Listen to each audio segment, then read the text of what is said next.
ئێوە لەسەرتان نووسراوە یعنی واجبە لەسەرتان بکوژ نێڵن بەسەریا بچێ تۆڵەی کوشتنەکەی لێ بکەنەوە چونکە ئەگەر تۆڵەی کوشتنەکەی لێ نەکەنەوە ئیتر خەڵکی کەش ئەکوژێ چونکە ئابینی ئەو تۆڵەی لێ نەکرایەوە منیش بۆی دەرەچم با بکوژم و ئەویش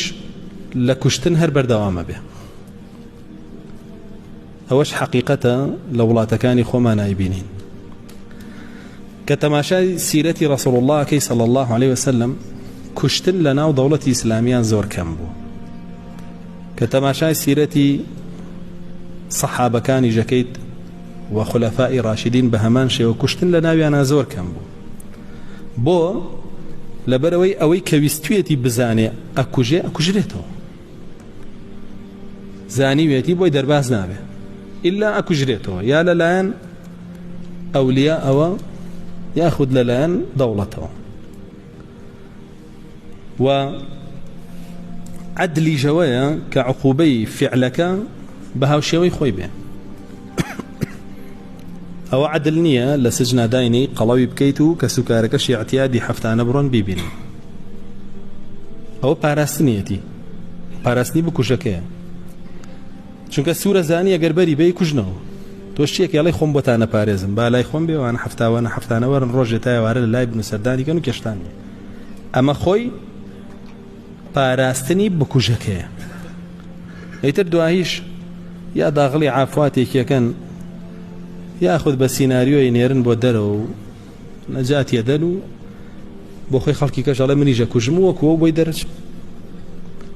چ جا ئەمە کابرات دەسەڵاتدار بێ دەسەڵاتەکەی بەکاربێنێ بۆ ئازادکردن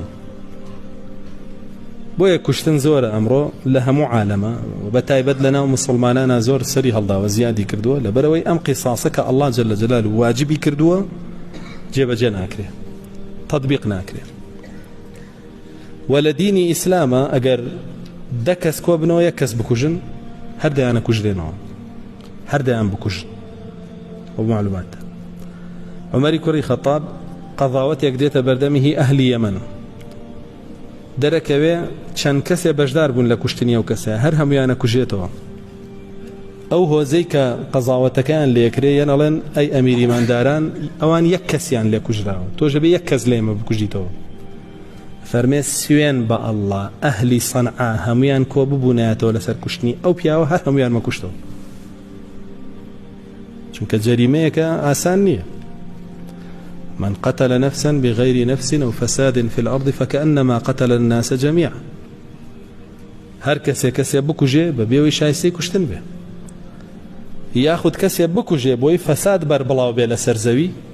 چونك أو رقر لفساد فكأنما قتل الناس جميعا كوا همو خلقي كشت به بو چونك وكوتم كشتني كسيكو درچون لي ئەبێ بەڕێ خۆشکردن بە کوشتنی تر وە کوشتنی کەسێک کە ڕێگرە لە فەساد بڵاو بێتەوە بەناو میلەتە بەربڵاوبوونی فەساد و زیادبوونی کوشتنی ترە بۆیە دواییژە فەرمەیە ومن ئەحیاها فەکەنەما ئەحیا الناس جەمیعا ئەوەشی بەر بگرێ بە کوشتنەکە زۆرێک لە زانایان لە تەفسیرەکەی ئاڵێن چۆن بەرەگری بە کوشتنەکە بە کوشتنەوەی بکوژەکە ئەوە چییە؟ ئەوە حەیات و ژیانە بۆ هەموو خەڵکی چونکە خۆشی لەم ئاەتە فەرمێکی وەلەکم فی القیصاص حەیات ئێوە لە تۆڵەکردنەوەیە لە بکوژ ژیانتان بۆ هەیە بەڵام کێ یا ئولی الئەلباب بەی خاوەن عەقڵەکان نەفام و نەزان و ئاژەڵ عەقڵەکان تێناگەنەمە بە زوڵمی ئەزان نەگەر کەسێکی کوشتێ بکوژرێتەوە ڕەفعی عوقوبەی ئیعدامیان بۆچی کردووە بە حسابی خۆیان بۆ یاڵێن ئینسان نابێ بکوژرێ ئێوە ئینسانێکی کوشتووە بۆ نابێ بکوژرێ وە کوشتنیش یەکەم کەس قابیل دایهێناوە کوڕی ئادەم کە هابیلی برایە کوژێ ئەو دایهێناوە و ڕەسوڵ الله صلی الله عليه وسلم فەرمێ هەتاوەکو قیامەت قەتڵ بکرێ بەشێکی تاوانەکە لە ئەستوێەوە ئەوە جگە لەوەی ئەم ئینسانەش تاوانی خۆی لە ئەستوایە کە کوشتنی ئەو کەسەیە و لە ئیسلامیشە بکوژ یەکێکە لەو عقوبەکەی کوشتنە هیچی تر جێی ناگرێتەوە گۆڕینی عقوبەکەی بۆ عقوبەیەکی تر گۆڕینی حکمەکەی ئەڵڵایە و کوفرە